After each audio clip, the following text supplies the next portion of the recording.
আদম আলাহিসাল্লাম সৃষ্টির মহিমান্বিত ইতিহাস। পৃথিবীর বুকে যখন কোনো প্রাণের অস্তিত্ব ছিল না, চারদিকে বিরাজ করছিল এক নিস্তব্ধ নীরবতা। সেই অনাদিকাল পূর্বে আল্লাহ রাব্বুল আলামিন তার ফেরেশতাদের ডেকে এক গুরুত্বপূর্ণ ঘোষণা দিলেন। তিনি তার আরশে আজিমের চারপাশ আলোকিত করে থাকা ফেরেশতাদের উদ্দেশ্যে বললেন, আমি পৃথিবীতে আমার একজন প্রতিনিধি বা খালিফা পাঠাতে চাই। ফেরেশতাদের বিস্ময় ও নিবেদন। আল্লাহর এই ঘোষণা শুনে ফেরেশতারা বিস্মিত হলেন। তাদের মনে বিনম্র একটি প্রশ্ন জাগল। তারা আরজ করলেন, হে আমাদের পালনকর্তা, আপনি কি পৃথিবীতে এমন কাউকে পাঠাবেন যে সেখানে বিশৃঙ্খলা সৃষ্টি করবে এবং রক্তপাত ঘটাবে? অথচ আমরা সর্বদা আপনার তাসবিহ পাঠ করছি এবং আপনার পবিত্রতা বর্ণনা করছি। আল্লাহ তাআলা উত্তর দিলেন, নিশ্চয়ই আমি যা জানি তোমরা তা জানো না। তিনি ফেরেশতাদের জানিয়ে দিলেন যে এটি কেবল পরামর্শ নয়, বরং তার অমোঘ সিদ্ধান্ত। ফেরেশতারা নিজেদের ভুল বুঝতে পেরে তৎক্ষণাৎ মহান আল্লাহর কাছে ক্ষমা চাইলেন এবং সিজদায় অবনত হলেন।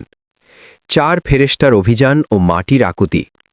এরপর আল্লাহ তাআলা তার চারজন প্রধান ফেরেশতাকে ডাকলেন: হজরত জিব্রাইল আলাইহিসসালাম, হজরত মিকাইল আলাইহিসসালাম, হজরত ইসরাফিল আলাইহিসসালাম এবং হজরত আজরাইল আলাইহিসসালাম। জিব্রাইল আলাইহিসসালাম। আল্লাহ প্রথমে জিব্রাইল আলাইহিসসালামকে পৃথিবীতে পাঠালেন এক মুঠো মাটি নিয়ে আসার জন্য। জিব্রাইল আলাইহিসসালাম যখন মাটি সংগ্রহ করতে চাইলেন, তখন মাটি কান্নায় ভেঙে পড়ল। মাটি নিবেদন করল, আল্লাহ দোহাই, আমাকে নিয়ে যেও না। আমার মাটি থেকে যে মানুষ সৃষ্টি হবে তারা যদি আল্লাহর অবাধ্য হয়, তবে তাদের ওপর আযাব আসবে। আমি সেই শাস্তির ভার সহ্য করার ক্ষমতা রাখি না।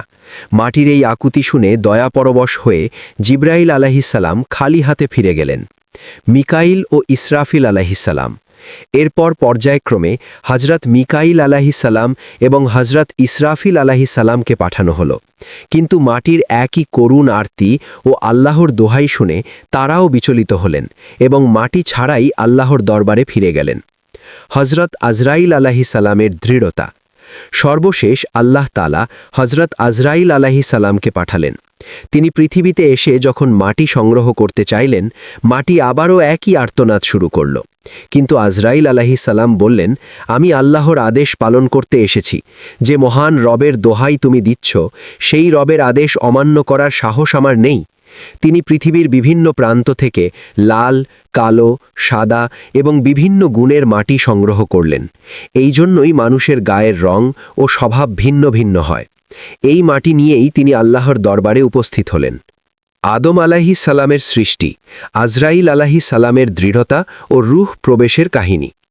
মাটির করুণ আকুতি শুনে প্রথম তিন ফেরেশতা ফিরে গেলেও চতুর্থ ফেরেশতা হজরত আজরাইল আলাইহিসসালাম যখন পৃথিবীতে আসলেন, মাটি আবারও কান্নাকাটি শুরু করল। আজরাইল আলাইহিসসালামের অর্পিত দায়িত্ব।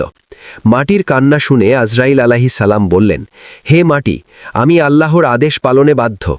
যে মহান রবের দোহাই তুমি দিচ্ছ, সেই রবের হুকুম অমান্য করার সাহস আমার নেই।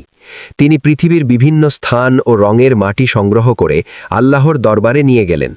আল্লাহ তার দৃঢ়তায় সন্তুষ্ট হলেন এবং তাকে একটি বিশেষ দায়িত্ব দিলেন, মানুষের মৃত্যু বা জান কবজ করার দায়িত্ব। আজরাইল আলাইহিসসালাম বিনীতভাবে বললেন, হে আল্লাহ, আমি যখন মানুষের প্রাণ হরণ করব, তখন তারা আমাকে ঘৃণা করবে এবং আমাকেই মৃত্যুর জন্য দোষারোপ করবে। আল্লাহ তাআলা তাকে আশ্বস্ত করে বললেন, তুমি চিন্তা করো না, আমি প্রতিটি মৃত্যুর জন্য কোনো না কোনো কারণ, যেমন অসুখ, দুর্ঘটনা বা বার্ধক্য তৈরি করে দেব। ফলে মানুষ তোমাকে সরাসরি দোষ না দিয়ে সেই কারণগুলোকেই দেখবে। মাটির দেহ গঠন ও শয়তানের ঈর্ষা। আল্লাহর নির্দেশে সেই মাটিকে মক্কা মোকাররমার একটি পাহাড়ের ওপর রাখা হলো। দীর্ঘকাল ধরে বৃষ্টির ফোঁটায় সেই মাটি ভিজল এবং রোদে শুকিয়ে শক্ত হলো। এক পর্যায়ে আল্লাহ তাআলা সেই মাটি থেকে হজরত আদম আলাইহিসসালামের দেহ অবয়ব তৈরি করলেন। দেহটি যখন জান্নাতে রাখা হলো, তখন সেটা দীর্ঘ সময় প্রাণহীন অবস্থায় ছিল। ফেরেশতারা বিস্ময় নিয়ে সেই দেহটি দেখতেন। কিন্তু ফেরেশতাদের মধ্যে থাকা আজাজিল, যে পরে ইবলিস বা শয়তান নামে পরিচিত হয়, এই নতুন সৃষ্টিকে দেখে ঈর্ষান্বিত হয়ে উঠল। সে আদমের দেহ নিয়ে উপহাস ও অবজ্ঞা করতে শুরু করল। রূহ বা আত্মা প্রবেশ ও প্রাণের সঞ্চার। অবশেষে সেই মহেন্দ্রক্ষণ উপস্থিত হল। আল্লাহ তাআলা 4 জন প্রধান ফেরেশতাকে আরশে আজিম থেকে আদমের রূহ বা আত্মা নিয়ে আসার নির্দেশ দিলেন। একটি অত্যন্ত সুন্দর ও নুরানি পেয়ালায় করে সেই পবিত্র আত্মা জান্নাতে আনা হল। আকাশমণ্ডলী ও ফেরেশতাদের মাঝে তখন আনন্দের জোয়ার বইছিল। আল্লাহ তাআলা আত্মাকে নির্দেশ দিলেন আদমের দেহে প্রবেশ করতে। আত্মা যখনই দেহ স্পর্শ করল, আদমের নিথর দেহে প্রাণের স্পন্দন শুরু হল। তার চোখ দুটি খুলে গেল এবং তিনি জগৎকে দেখতে পেলেন। তিনি প্রথম শ্বাস নিলেন এবং আল্লাহর প্রশংসা করলেন। একটি আকর্ষণীয় তথ্য, ইসলামিক বর্ণনা অনুযায়ী আত্মা যখন আদমের নাসিকারন্ধ্রে পৌঁছাল, তখন তিনি হাঁচি দিলেন এবং বললেন, আলহামদুলিল্লাহ, সমস্ত প্রশংসা আল্লাহর। আল্লাহ জবাবে বললেন, ইয়ারহামুক আল্লাহ, আল্লাহ তোমার উপর রহমত বর্ষণ করুন। আদম আলাইহিস সালামের জাগরণ ও ইবলিসের পতন। আদম আলাইহিস সালামের দেহে আত্মা বা রূহ প্রবেশের সাথে সাথে তার অঙ্গ প্রত্যঙ্গ সজীব হয়ে উঠল। তিনি উঠে বসলেন এবং তার মুখ থেকে প্রথম যে শব্দগুলো উচ্চারিত হল সেগুলো হল আলহামদুলিল্লাহ, সমস্ত প্রশংসা আল্লাহর। আল্লাহ রব্বুল আলামিন তার এই শুকরিয়ায় অত্যন্ত খুশি হলেন। ফেরেশতাদের সিজদা ও ইবলিসের অহংকার। আল্লাহর নির্দেশে জান্নাতে আদমের জন্য হীরা, জহরাত ও সোনা রূপায় খচিত এক বিশাল সিংহাসন আনা হল। এরপর মহান আল্লাহ সমস্ত ফেরেশতাদের আদেশ করলেন, তোমরা আদমের শ্রেষ্ঠত্ব স্বীকার করো এবং তাকে সিজদা করো। আল্লাহর আদেশ পাওয়া মাত্রই কোটি কোটি ফেরেশতা মস্তক অবনত করে সিজদা করলেন। কিন্তু ফেরেশতাদের সর্দার হিসাবে পরিচিত আজাজিল, যে জিন জাতির অন্তর্ভুক্ত ছিল, অহংকারে মত্ত হয়ে দাঁড়িয়ে রইল। সে আদমকে সিজদা করতে অস্বীকার করল। অভিশপ্ত শয়তান ও তার প্রার্থনা। আল্লাহ যখন তাকে জিজ্ঞেস করলেন, হে আজাজিল, তুমি কেন আমার আদেশ অমান্য করলে?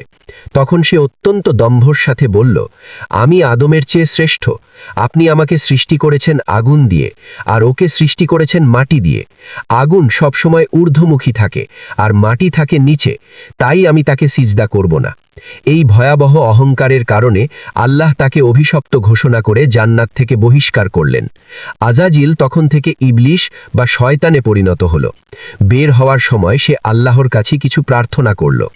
দীর্ঘ হায়াত, সে কেয়ামত পর্যন্ত বেঁচে থাকার অনুমতি চাইল এবং আল্লাহ তা মঞ্জুর করলেন। প্ররোচনা দেওয়ার ক্ষমতা, সে মানুষের রক্তে এবং শিরায় উপশিরায় চলাফেরা করে তাদের ধোঁকা দেওয়ার ক্ষমতা চাইল। আল্লাহ তাকে সেই পরীক্ষামূলক শক্তিও দিলেন। তবে আল্লাহ সতর্ক করে দিলেন, তুমি আমার বান্দাদের ধোঁকা দিতে পারবে, কিন্তু যারা একনিষ্ঠভাবে আমার ইবাদত করবে এবং ভুলের পর তওবা করবে, তাদের কোনো ক্ষতি তুমি করতে পারবে না, আমি তাদের ক্ষমা করে দেব। জান্নাতে আদম আলাইহিস সালামের বসবাস। অভিশপ্ত শয়তান বিতাড়িত হওয়ার পর আল্লাহ তাআলা হযরত আদম আলাইহিস সালামকে জান্নাতের সুউচ্চ মাকামে স্থান দিলেন। তাকে জান্নাতের সমস্ত নেয়ামত ভোগ করার এবং যেখানে ইচ্ছে ঘুরে বেড়ানোর পূর্ণ স্বাধীনতা দেওয়া হলো। বিবি হাওয়া আলাইহাস সালামের সৃষ্টি ও প্রথম পবিত্র বিবাহ।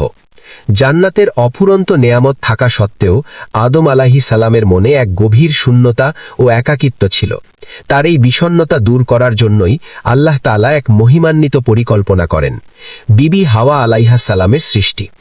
আদম আলাইহিস সালাম যখন জান্নাতে গভীর ঘুমে মগ্ন ছিলেন, তখন আল্লাহ তাআলা জিবরাইল আলাইহিস সালামকে পাঠালেন। আল্লাহর কুদরতে আদমের বাম পাজরের হাড় থেকে সৃষ্টি করা হলো এক অপূর্ব সুন্দর মানবী বিবি হাওয়া আলাইহাস সালামকে। হযরত আদম আলাইহিস সালাম যখন ঘুম থেকে জেগে উঠলেন, তিনি তার সামনে এক নুরানি অবয়ব দেখতে পেলেন। বিবি হাওয়ার রূপ এবং চোখের মায়া দেখে আদমের হৃদয়ে এক অভূতপূর্ব প্রশান্তি নেমে এলো। তিনি বুঝতে পারলেন তার হৃদয়ের সেই দীর্ঘদিনের শূন্যতা আজ পূর্ণ হয়েছে। প্রথম বিবাহ ও মহরানা। আদম আলাইহিস সালাম যখন ভালোবেসে বিবি হাওয়ার দিকে হাত বাড়াতে চাইলেন, তখন হযরত জিবরাইল আলাইহিস সালাম তাকে বিনয়ের সাথে বাধা দিয়ে বললেন, হে আদম, ধৈর্য ধরুন, বিবাহের আগে আপনার জন্য বিবি হাওয়া বৈধ নন। আল্লাহর নির্দেশে তখন জান্নাতে এক পবিত্র অনুষ্ঠানের আয়োজন করা হলো। আদম আলাইহিস সালাম আল্লাহর দরবারে বিবাহের আবেদন করলেন। তখন জিবরাইল আলাইহিস সালাম বললেন, এই বিবাহের জন্য মহরানা আদায় করতে হবে। মহরানা কি ছিল? অনেক বর্ণনা ও তাফসির অনুযায়ী আদম আলাইহিস সালামের বিবাহের মহরানা ছিল শেষ নবী হযরত মুহাম্মদ সাল্লাল্লাহু আলাইহি ওয়াসাল্লামের ওপর কয়েকবার দুরূদ পাঠ করা। আদম আলাইহিস সালাম অত্যন্ত ভক্তির সাথে তা পালন করলেন এবং স্বয়ং আল্লাহ তাআলাই তাদের বিবাহ পড়ালেন। জান্নাতের সুখময় জীবন। বিবাহের পর আল্লাহ তাআলা তাদের দুজনকে বললেন, হে আদম ও হাওয়া, তোমরা জান্নাতে বসবাস করো এবং এখানকার সমস্ত নেয়ামত তৃপ্তি সহকারে ভোগ করো, যেখানে ইচ্ছে ঘুরে বেড়াও। তবে আল্লাহ তাদের একটি নির্দিষ্ট গাছের দিকে ইশারা করে সতর্ক করে বললেন, কিন্তু তোমরা এই গাছটির কাছে যেও না। যদি তোমরা এর কাছে যাও তবে তোমরা সীমা লঙ্ঘনকারীদের অন্তর্ভুক্ত হবে। ইবলিসের ধূর্ততা ও জান্নাতে প্রবেশের ষড়যন্ত্র। হজরত আদম আলাইহিসসালাম ও বিবি হাওয়া আলাইহাসসালাম জান্নাতের অফুরন্ত নেয়ামতের মধ্যে অত্যন্ত সুখে দিনাতিবাহিত করছিলেন। আল্লাহ তাদের জন্য সব কিছু বৈধ করে দেওয়ার সত্ত্বেও কেবল একটি নিষিদ্ধ গাছ, যা অনেক বর্ণনায় গমের গাছ বা আঙুর গাছ বলা হয়, এর কাছে যেতে নিষেধ করেছিলেন। ইবলিসের ছদ্মবেশ ও বিলাপ। জান্নাত থেকে বিতাড়িত হওয়ার পর ইবলিস ক্ষোভে ফেটে পড়ছিল। সে জানত যে সরাসরি জান্নাতে প্রবেশ করা তার পক্ষে অসম্ভব, তাই সে বিভিন্ন কৌশল অবলম্বন করে জান্নাতের দ্বারে পৌঁছাল। সে এক কারুণ সুর ধরে কাঁদতে শুরু করল এবং দীর্ঘশ্বাস ফেলতে লাগল,